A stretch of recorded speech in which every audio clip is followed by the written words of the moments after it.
ალინდელი მატჩი გაგრასა და თელავს შორის, რომელიც 19 საათზე დაიწყება. ძალიან სახიფათო ეპიზოდი მასპინძლების მხრიდან. ამაშობენ აქ რომან პლუსჩი ასრულებდა დარტყმას, თან ძალიან მწვავედ.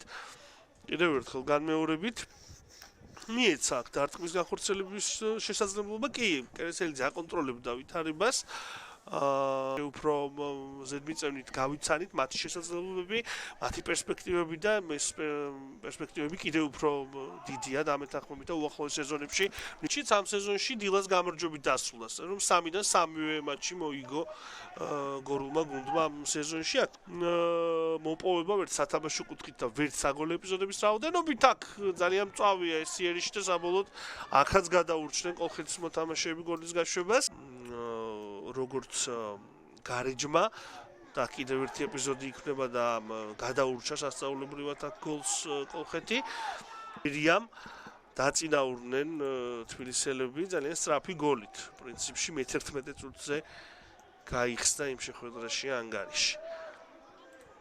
შეგახსენებთ თუ რა ვითარება იყო ამ მატჩის დაწყებამდე, არებს დღევანდელ შეხვედრაში დაცვის ცენტრალურ ზონაში მოქმედებს, აქ შეიძლება ანგარიში გაიხსნას, კიდევ ერთი მცდელობა იქნება და პირველი მცდელობა გაანეიტრალა საბა ცარციძემ, მაგრამ მეორე მცდელობით უკვე შოთა შეყილაძემ მოახერხა თავისი პირადი აქტივის 10 გოლამდე გააზრდა და შეხვედრაში და დაწინაურდა ასევე დილაც ორივე ფავორიტმა გუნდმა თავისი საქმე პირველივე წუთებში შეასრულა.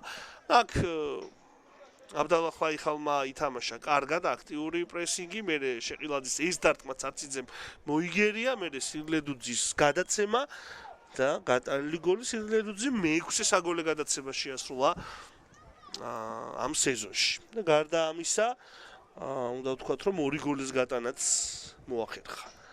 შოთა შეყილაძემ კი როგორც გითხარით, მე-14 საგოლე მოქმედება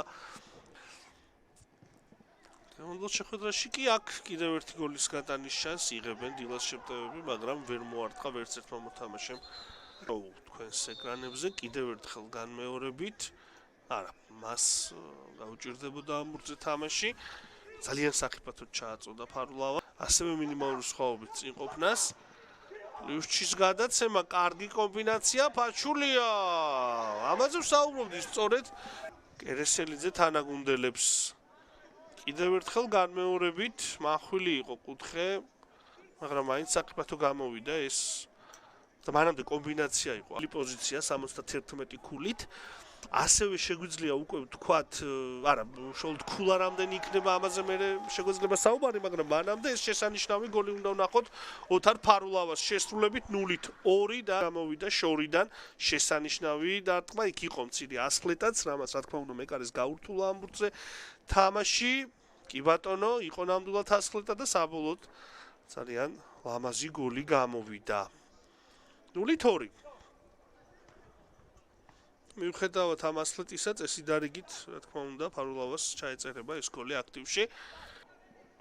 ახლა ელოდება გარეჯი იბერიას შეხვედრაში თუ როგორ განვითარდება მოვლენები. აქ შეიძლება მესამე გოლიც ვიხილოთ და გადის კიდეც გატანილი გოლის ავტორი. ამ შემთხვევაში უკვე ხდება სირილ ედუძი.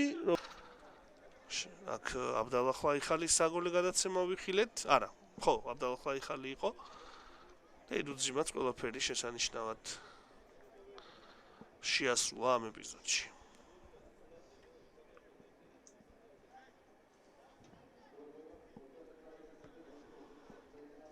სირილ ედუძი.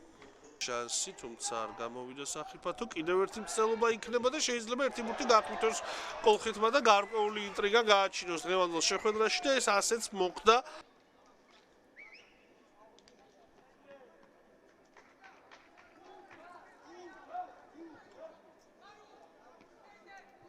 მიულოცოთ მას ეს გოლი. კერესელიძე უკმაყოფილოა მტესად.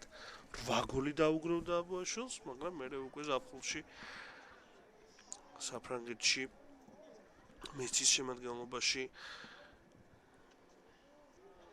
წითელი. კი, ეს წითელი ბარათია, კიდევ უფრო რთულდება კოლხეთის მდგომარეობა. კონტე შესანიშნავად იმოქმედა აქ ამ ეპიზოდში. სტუმართა შემტევმა ნახევარმცველმა ლიდერი გუნდი სამბურთიანი სხვაობით იქებს. მიუშვეს აქ საჯარიმომდე კონტე. მანაც ისარგებლა ამ შანსით. ძალიან კარგ სეზონებს ატარებს. უკვე მეორე სეზონს კონტე ცეკვით აღნიშნა კიდეც. როგორც ეროვნული ლიგის, ასევე ეროვნული ლიგა 2-ის 36 ტურის მატჩი.